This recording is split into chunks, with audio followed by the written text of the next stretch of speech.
సంబంధించిన పాలసీ ఏమిటి అనే దాని మీద ఏ ఒక్క దాని మీద కూడా గ్యాస్ ట్రాషే తప్ప చిల్లర మల్లర ప్లాట్ఫామ్ స్పీచ్ లాగా ఉంది తప్ప అది బడ్జెట్ ప్రసంగం లాగా లేదు.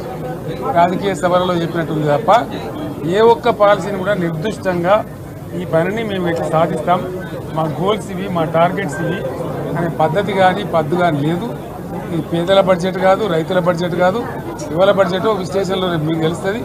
భవిష్యత్తులో బ్రహ్మాండంగా మేము దీన్నంతా కూడా అదేవిధంగా మత్స్యకారులకు భరోసా లేదు, ఎవరికి కూడా చెప్పుకోదగ్గ భరోసా లేదు.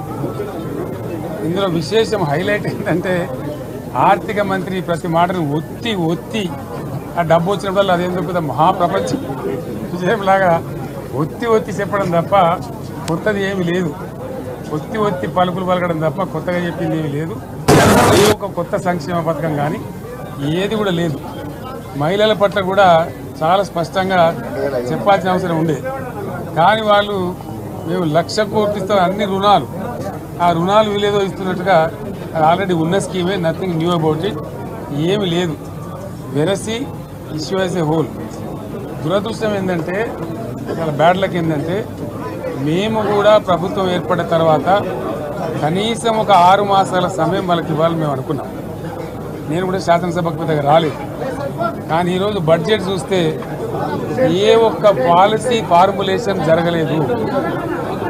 రాష్ట్రానికి సంబంధించినటువంటి ఏ ఒక్క విషయంలో కూడా ఈ అర్బక ప్రభుత్వం ఇప్పటి వరకు పాలసీ ఫార్ములేషనే చేసినట్టుగా కనపడతలేదు. వ్యవసాయం ఉంది, మాకు స్పష్టమైన అవగాహన ఉండే ఈ రాష్ట్రంలో వ్యవసాయ స్థిరీకరణ జరగాలని మేము 2 పంటలకు కూడా ఇచ్చినాం రైతు బంధు. వీళ్ళు ఎగ్గొడతామని చెప్తా ఉన్నారు. మేమేదో రైతులకు ఇచ్చిన డబ్బును దాన్ని పాడు చేసినాము, చెడగొట్టినాము, దుర్వినియోగం చేసామన్న పద్ధతిలో దురదృష్టకరమైన వ్యాఖ్యలు చేస్తూ ఉన్నారు. అంటే ఇది పూర్తిగా రైతు శత్రు ప్రభుత్వం అనేది తెలుస్తూ ఉంది. ధాన్యం కొనుగోలు చేయలేదు, విద్యుత్ సరఫరా చేయడం లేదు, నీళ్లు సరఫరా చేయడం లేదు, చాలా ఇబ్బందులు పెడతా ఉన్నారు. ఇంకా రైతు భరోసా, రైతు బంధు గురించి ఇంకా ప్రస్తావనే లేదు. ఎప్పుడు ఇస్తారని మా ఎమ్మెల్యేలు అడిస్తే కూడా కనీసం సమాధానం చెప్తలేరు. కాబట్టి రైతులను వంచింది ప్రభుత్వం, వృత్తి కార్మికులను వంచింది.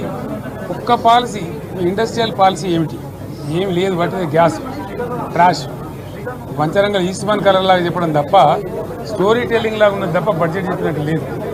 రాష్ట్రంలో వ్యవసాయ పాలసీ ఏమిటి, పారిశ్రామిక పాలసీ ఏమిటి, ఐటీ పాలసీ ఏమిటి, ఇంకా ఇతర అనేక పాలసీలు, పేద వర్గాలకు సంబంధించిన పాలసీ ఏమిటి అనే దాని మీద ఏ ఒక్క దాని మీద కూడా గ్యాస్ ట్రాషే తప్ప చిల్లర మల్లర ప్లాట్ఫామ్ స్పీచ్ లాగా ఉంది తప్ప అది బడ్జెట్ ప్రసంగం లాగా లేదు.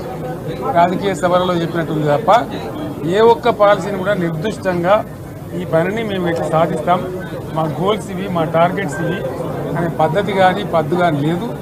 ఇది పేదల బడ్జెట్ కాదు, రైతుల బడ్జెట్ కాదు, యువల బడ్జెట్ విశ్లేషణలో మీకు తెలుస్తుంది. భవిష్యత్తులో బ్రహ్మాండంగా మేము దీన్నంతా కూడా అదేవిధంగా మత్స్యకారులకు భరోసా లేదు, ఎవరికి కూడా చెప్పుకోదగ్గ భరోసా లేదు. ఇందులో విశేషం హైలైట్ ఏంటంటే ఆర్థిక మంత్రి ప్రతి మాటను ఒత్తి ఆ డబ్బు వచ్చినప్పుడు అదేందుకు మహాప్రపంచం విజయంలాగా ఒత్తి చెప్పడం తప్ప కొత్తది ఏమీ లేదు.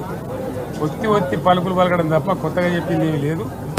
ఏ ఒక కొత్త సంక్షేమ పథకం కానీ ఏది కూడా లేదు.